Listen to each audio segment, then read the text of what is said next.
What's going on, geeks? If you're new, welcome, and if you're returning, welcome back. I'm Leland, obviously. Today we're going to be doing a bunch of videos. Disclaimer, I know my shit about this subject, but I'm not professional level of knowing shit about this subject. We're going to be watching some shit on YouTube about Egyptology and Egypt and all that sort of shit. We're going to be doing a crunch. I think that's the name of the YouTube channel. Because I've seen a couple of their videos before and I know that they talk absolute trash. And I know that their clickbait is something else. Let's get on with it, I guess. Yeah, for example, like 10 reasons why the Egypt pyramids terrify scientists. It's stupid. It actually is stupid. There's another one here somewhere. 10 Egyptian mysteries that terrify archaeologists. I mean, we'll probably watch that one, and we'll probably watch the first one as well, because the first one's like 9 minutes, and that one's about 10 minutes. So 10 amazing reasons why the Egypt pyramids terrify scientists. The pyramids are some of history's most iconic structures, but so much about them is clouded in mystery and unexplainable origins. Here are 10 amazing reasons why the Egypt pyramids terrify scientists. Number 10. Each brick weighs from 2 to 50 tons. Imagine the transportation cost of carrying 2 to 50 tons of any item today. It would probably be an insane amount no matter what you're carrying, despite all the technological advancements that we've made today that make doing something like this much easier than ever before. Now, go back 5,000 years, and they were carrying 2.5 million of these blocks that weighed up to 50 tons, all within a 12-year time frame. And that's for the Great Pyramid alone. pretty sure it's longer than 12 While minutes. 12 years is admittedly a long time for a construction project today, for the time these pyramids were built, it's downright miraculous and highly confusing to scientists how the ancient Egyptians were able to build something like this without any support from modern technology at all. Manpower. Maybe we haven't advanced so much as a civilization after all. Number 9. The pyramids aren't even... Just because you don't understand how something is done doesn't mean that, it wasn't done in a specific fucking way. Because us as humans, if we can't do something a certain way, we'll find another way of doing that particular thing. So, unless if you're one of those fucking conspiracy theorists that says aliens built the pyramids, then you can go fuck yourself. close to how they originally looked. This fact makes scientists, historians, and archaeologists sadder than it makes them scared. And that's because much of the pyramid's original exterior has been lost to time because of natural deterioration, disasters, or looting. While the original structure, which is arguably the most important part, continues to withstand the test of time. The same can't be said for the incredible detail that was on these structures that were the finishing touches to this monument for the pharaohs. The pyramids were made of massive limestone blocks that we see today. But covering all of that up was a coating of a somewhat rarer white limestone. The white limestone was considered to be the main attraction for the pyramids when they were built, as it would shine like a diamond in the desert whenever the sun would reflect on them. There aren't any plans of restoring the white limestone, which means we may never be able to see the pyramids how they were meant to be seen. Number 8. They were able to survive without scientific technology. We've already mentioned how amazing it is that these pyramids were built such a long time ago, on a scale that wouldn't be seen for thousands of years after they'd already been built. And we've also mentioned how the original structure withstood the test of time. But that's not just some passing comment. It's absolutely ridiculous how these pyramids are still standing today. Out of all of the 7 wonders of the world, the Great Pyramids of Giza are the only structures on the list that continue to stand, despite the fact that they're older than each of the other 6 wonders. Even other pyramids found around the world have failed to bear the scrutiny of time, and are all usually partially damaged or simply too small to be compared to the Egyptian ones. The question of how these pyramids were protected is something that confuses scientists to this day. Number 7. The Pyramid of Coffer is not the tallest. This is one fact that wasn't even well known until just a few hundred years ago. If you've seen any pictures of all the pyramids together, you'll be able to see that Coffer, the pyramid in the center that seems bigger and taller than the rest, towers above them all. While it does tower above them, it's actually because it's constructed on higher ground than the rest of them. In reality, the Pyramid of Coffer is about 136 meters tall, and was originally because it's constructed on high, seems bigger and taller than the rest, towers above them all. While it does tower above them, it's actually because it's constructed on higher ground than the rest of them. In reality, the Pyramid of Coffer is about 136 meters tall, and was originally around 143 meters tall. The Pyramid of Khufu alongside it is actually taller from the ground up at 1,385 meters tall, and that pyramid was originally about 146 meters tall. The Coffer pyramid still remains the pyramid that's in the best condition, with part of the white limestone still visible on it. Number 6. The Granite Coffer inside the pyramid. We've learned a lot of things from science and historians about the Great Pyramids, but this is certainly not one of them. There is a granite coffer located inside one of the pyramids. And while that isn't really a remarkable discovery, considering how grand the pyramids themselves are, there is the one really special thing about that granite coffer. It's too big. The granite coffer is simply too big to fit inside the room it's in. There's no possible way it would have gotten in there without damaging the entry or coffer itself, unless the room was actually built around this. Scientists have tried to look for answers, but have always come back empty-handed. Number 5. The various theories about their origin. You've probably heard some of these theories before, but because the Egyptian pyramids have a history that's clouded by mystery and uncertainty, many people have made their own theories about their origins and how they came into being. Since the pyramids were made at a time where it would have normally been impossible to build something of this scale, some people believe that there might have been extraterrestrial help in their construction, and that the pyramids might be a base for extraterrestrial landings in the future, or may have been one in the past. Of course, scientists won't ever rule out everything, even if it's something as unlikely as this. We may never truly know the story behind these magnificent structures. Number 4. The temperature inside the pyramids. Air conditioning is truly a luxury that we all take for granted in the 21st century. But in ancient Egypt, they didn't have such luxuries. Despite not having any access to electricity or machines that could cool air, the Great Pyramids of Giza are all about 20 degrees Celsius on the inside, with the temperature never exceeding that point. Considering the temperature in the desert can get upwards of 50 degrees Celsius, that's a remarkable feat in and of itself that ancient Egyptian engineers were smart enough to construct something that self-regulates the temperature. Number 3. It was built without slaves. One common misconception about the pyramids is that they were probably built by chained slaves who were forced to carry heavy blocks of limestone on their backs somehow. But that theory, which was usually peddled by ancient Greek historians who tried to make sense of the pyramid's construction, has been proven to be false. In more recent times, workers' living quarters have shown that they lived quite luxurious lives. They were usually hand-picked among the best workers in the empire, and there were even nearby cities and settlements where they grew their own food and lived with their families if they had one.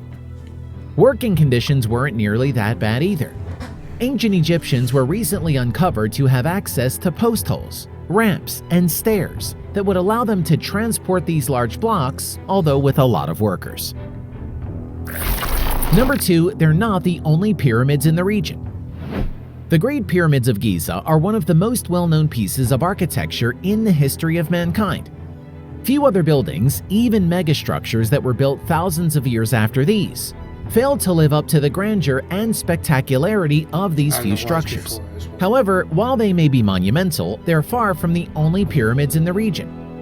Numerous other pyramid complexes exist both within and outside the borders of Egypt.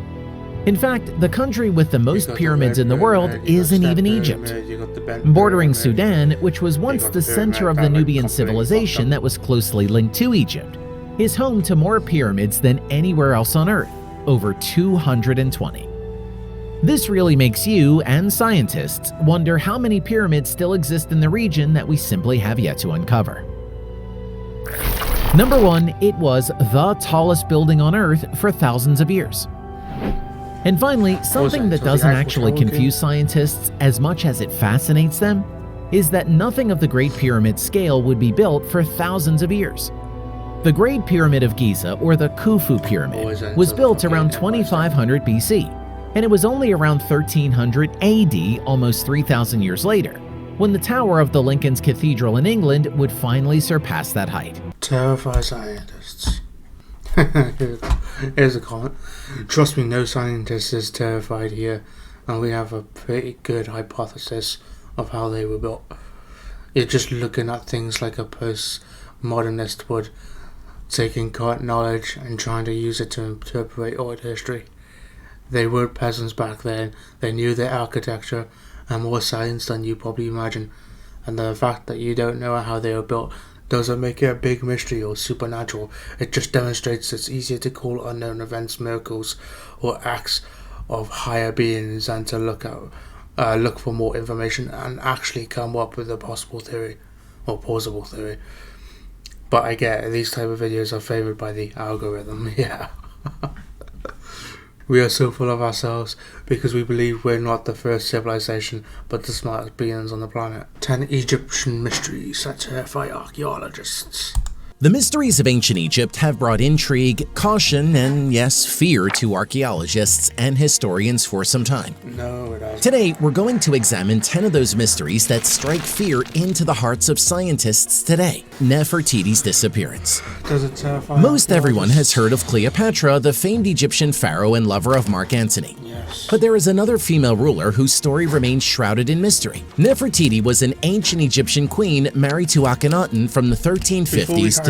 I just want to throw some information out there. We believe that she lived longer than Akhenaten, but there's also theories out there that she didn't. But we believe that she lived longer, and in order to still be in rule of the country, she had to become a pharaoh, and hence why there's a little potential pharaoh between Akhenaten and Tutankhamun, whereas Smenkhare, some archaeologists, Egyptologists believe that Nefertiti actually changed her name to Smenkhare and ruled for the odd couple of years until she passed away. So let's see if good old Crunch mentions that, but probably won't. To the 1330s BC. While we do know she oversaw a major religious change and some of the most prosperous times in ancient Egyptian history, her ultimate fate remains unknown. When her husband died, she unfortunately also disappeared from the record. Some claim she took on the name of and disguised herself as a man, becoming a pharaoh in her own right. Others believe she was killed. Okay. Regardless, the fact that no royal tomb has been found remains one of the greatest unsolved mysteries of ancient Egypt. Unless if you're like me, and I think it's Nicholas Reeves, I think his name is. Unless you're like us and you believe that there's more to King Tutankhamun's tomb, where they believe that there was extra rooms and that stuff, and they believe that it could potentially be holding Nefertiti. The only downside is they believe there could be a room behind one of the burial chamber's walls, but they don't particularly want to risk breaking that down and finding nothing, basically. Egypt. Hidden chamber of the Great Pyramid. The Great Pyramid, dedicated to Khufu, is one of the most well-known international symbols. In 2017, researchers performed an infrared scan of the Great Pyramid just to see if anything had gone undiscovered by researchers. Unsurprisingly, they found something. What is surprising, however, is that this something might just be the largest room in the entire pyramid. Additionally, there appear to be no corridors or hallways leading to this room, meaning whoever constructed it might have been intentionally buried inside. What is locked inside puzzles scientists, but most agree that whatever it is, King Khufu certainly didn't want it seeing the light of day. Plausible fucking thing that you can actually say instead of saying terrify scientists. Puzzles, and that's understandable because that is a legitimate description of what could be, what this could be. It could be puzzling someone. But to say that it terrifies scientists and archaeologists and Egyptologists is just stupid as fuck. Land of Punt. You may be familiar with Alexandria or Cairo, but what about the so-called Land of the Gods of ancient Egypt? The Land of Punt, as it has become known, was a place full of riches. Egyptian expeditions brought back fabulous finds such as gold and ivory, as well as aromatic resins coveted by royals. For years, researchers have puzzled over the Land of Punt. No one is quite sure where it was located or who owned these precious riches. Many claim Punt was situated along the Horn of Africa in modern-day Ethiopia, Somalia, and Eritrea. Others claim Punt was across the Red Sea in the Arabian Peninsula. Still others argue it is in much further Asian locations such as Sri Lanka. Regardless, most agree that given ancient Egypt's small experience in sea travel, the trip would have been the modern equivalent of going to the moon in terms of difficulty. Dendera Light. Did ancient Egypt beat Thomas Edison to the punch? Some scientists think so. Located within a temple in Dendera, Egypt, is a fascinating wall relief. It shows what appears to be a snake coming out of a lotus plant held. That's because it is. It's a plant. How could anyone think that it's a light bulb? Up by a pillar. But a closer look reveals something different. It looks much like the Crookes tube, a 19th century light bulb. Now listen. We aren't going to sit here and peddle conspiracy theories that have no basis in fact, because we can't just look at an inscription like this with a 21st century eye and apply our own understanding. That said, there are a few weird mysteries about the temple in Dendera. Scientists have found evidence of burn residue in every single room in the Dendera temple except the one featuring this relief. There are apparently no lamps left in the room either. Perhaps the relief was constructed first, then a room built around it. But the fact no other artificial light sources can be found is quite intriguing. Well, maybe we just... Death of King Tut. Maybe it's just a case of kind of like how you see images in the clouds, you know. Oh, that cloud looks like a fucking... like a rabbit. That cloud looks like a frog jumping over a rabbit. It's kind of like that. Our brains and our eyes are so accustomed to trying to find familiar patterns, and we're like, oh yeah, that reminds us of so and so or whatever. Maybe it's a case of that where you see a thing that could potentially just be a plant, and you're like, oh yeah, that looks like a light bulb, so we're gonna say it's a light bulb. Maybe it's just that. Where to begin with poor King Tut? It's bad enough he struggled throughout his life and death, but he is also apparently responsible for a terrible curse. More on that in a moment. One mystery in particular seems to have marred Tut's scholars for thousands of years: his death. And unlike some like Nefertiti, this isn't a case where we don't have enough records to be certain. When it comes to King Tut's death, the problem is really that there's too many possibilities to choose from. I'll name some first and see if he names them after me. Murdered is the most common one that a lot of people think. Then there's an infection in his left knee, I think it is, and that could be the case of he could have just been riding his chariot, he fell out, he smashed his knee pretty damn hard on the fucking ground and he caused like a broken fucking shit, which could in theory create an infection, and he could die from that because obviously they didn't have antibiotics and all that shit back then. And there's the possibility that he could have died from a incestuous genetic disorder, disease, illness, shit. For his entire 19-year life, King Tut struggled with disease after illness after genetic disorder. Most historians believe he must have been the product of incest, given the multitude of genetic disorders he was afflicted with. He also apparently suffered a skull injury, though scientists are unsure if the fracture came before or after he was mummified. And I think there's also one and there's evidence he broke his leg, potentially in a chariot race. There you go. What this individual of all individuals would be doing in a chariot is a mystery unto itself. So, was it an assassination via fractured skull? A broken leg? Simple genetics? We just... Chances are, if it's going to be anything, it'll be genetics, plus the fact that, if you think about it, the age life expectancy has massively increased since like 3,000 years ago, so chances are it could be that.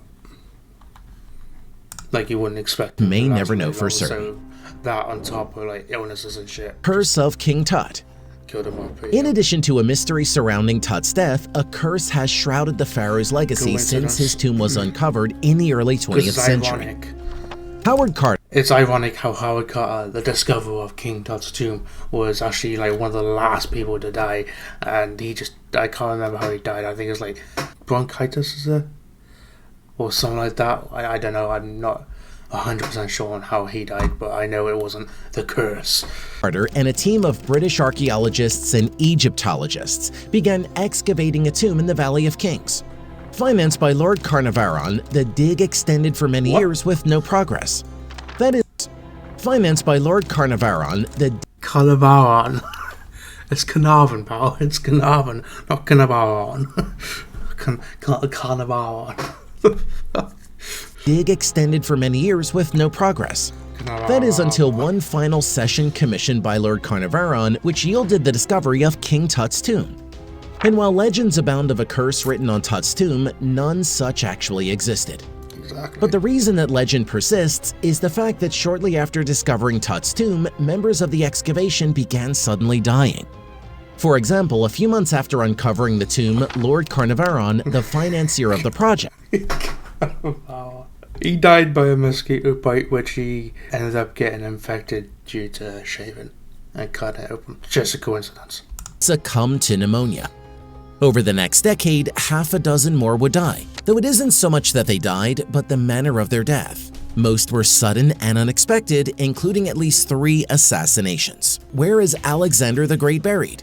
Greece. How could it be that one of the most successful generals in ancient times could go missing? Alexander the Great came fairly close to ruling the entire known world thousands of years ago. But the location of his body won't be found on any maps. Upon his death, Alexander apparently wished to be dumped into the Euphrates River in a bid to show that he'd risen to heaven with his father Ammon. His generals, however, had other plans. He was initially buried in Memphis, no, not Tennessee, Memphis, Egypt. Years later, his body was apparently moved again to Alexandria, a city named after the ruler. It was moved to yet another location in Alexandria sometime after. The last known visitation of the tomb was around 215 AD. And then it disappeared from the history books. Perhaps it's possible that he did ascend to heaven after all. Hidden temple shoes. Between the walls of a temple in Luxor, researchers stumbled upon a curious find: sandals, 14 to be exact. They were found in incredibly pristine condition. The texture of the shoe's fabric could still be made out in great detail. According to one expert, the shoes were likely owned by someone with means. Whether that means a royal or well-to-do commoner remains a mystery. So too does the question why. Why were these shoes wedged between a temple wall, and who put them there? Is it possible the shoes were intended to be picked up by someone later?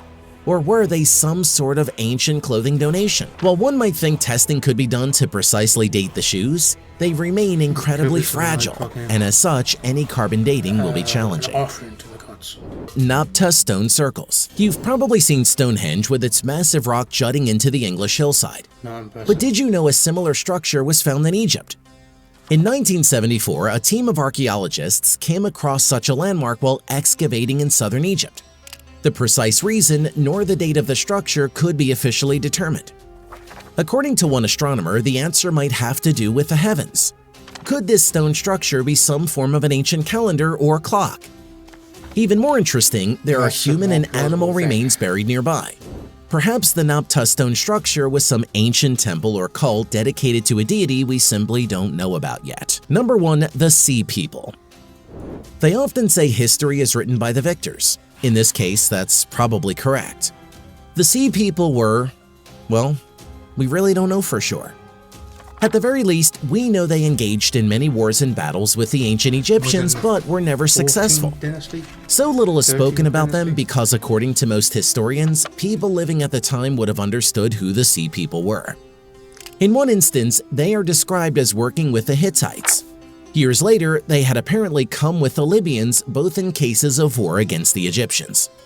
That led most researchers to speculate that the Sea People were an early form of mercenaries, teaming up with various peoples to aid in wars. While many of these mysteries will likely remain lost to the ages, they continue to inspire novice historians and experienced archaeologists alike. And until we learn more information about that shit, there will be the reason for videos like 10 Egyptian mysteries that terrify archaeologists. Like, what the fuck? So yeah, that was I guess my reaction to some really fucked up shit on YouTube. Like I said in the beginning, I'm not professional level in knowledge about ancient Egypt and other archaeology type shit, but I have been doing this shit, like learning about it for the past near enough 20 years, like near enough the last 2 decades. So I like to think that I know my shit when it comes to certain shit. I mean, don't take my word for it, you know. What I said during this video could have been wrong. It could have been right. I don't know, just take it with a grain of salt. But yeah, that's, I guess, my reaction to scary facts and shit that terrify scientists. Remember that the world is always better when geeks unite. See you next time. Bye bye.